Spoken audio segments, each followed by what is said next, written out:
За харин энэ ташрамд би нэг зүйлийг хэлье. Энэ юу гэхээр зэрэг энэ 7 хоногийн ихээр Монгол улсын үндсэн хууль бусад ямар ч хууль дээр байхгүй хууль бус бие даагчдын зөвлөл гэдэг нэртэй энэ зөвлөлөөс Монгол улсын ерөнхий сайдыг Бээжинд очиж, Бээжинд айлчиж, Бээжингийн гэрээ байгуулах гэж байна гэдэг энэ асуудал дээр албан ёсныхоо байр суурийг илэрхийлье. Ер нь бол зөндөө тэслээ, зөндөө гүтгүүллээ. Гэтэ одоо бас хариулахгүй болохгүй ийм асуудал бол энэ нөхдүүд бол түлхэж байна. Нэгдүгээрт Монгол улсын ерөнхий сайд Бээжинд айлчлахгүй бүгд найрамд хятад ард улсын Дайлан хотод Дэлхийн эдийн засгийн зуны форумд оролцсноо. Тодорхой хуралдаануудад оролцож өөрийнхөө байр суурийг илэрхийлнэ.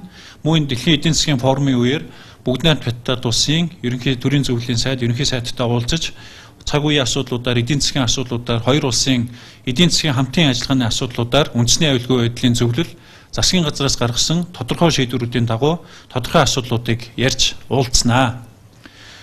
Та бүхний яриад байгаа 5 толгойн асуудлаар бол би бол улс орны эрх ашиг маань хангагдсан тохиолдолд 5 толгойн асуудлаа Монгол улсын засгийн газар шийдээд явнаа. 5 толгойг энэ тэнд биш Улаанбаатар хотод шийднэ гэдгээ та бүхэнд бас хэлье. Шийдэхдээ хүрвэл та бүхэн шиг юм үндсэн хуулийн бус, хууль бус юм элдв нэгдлээс асуухгүйгээр шийднэ гэдгээ бас та бүхэнд хэлхийг хүсэж байна.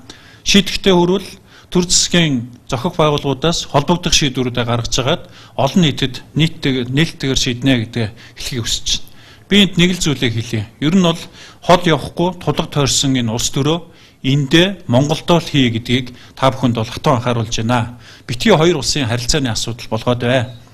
Нэг л их хулгай булхай ярьсан, хоцснохоо царайлсан хол явахгүй улс төр хийхэ зогсооцгоо. Ер нь Монгол улсын үндэсний аюулгүй байдал, гадаад харилцааны асуудал, мөн энэ хоёр улсын хооронд харилцааны асуудлуудад ер нь бол гараа барьсан дээр амаа хамгисан дээрээ. Энэ бүх асуудлуудаа бид нэр холбогдох хууль тогтоомжийн дагуу шийдээд явна. Тийм учраас холбогдох гэрээ хэлцээрүүдийг байгуулахын бямсайхан захирал би үүрэг болгож байна. За баярлалаа.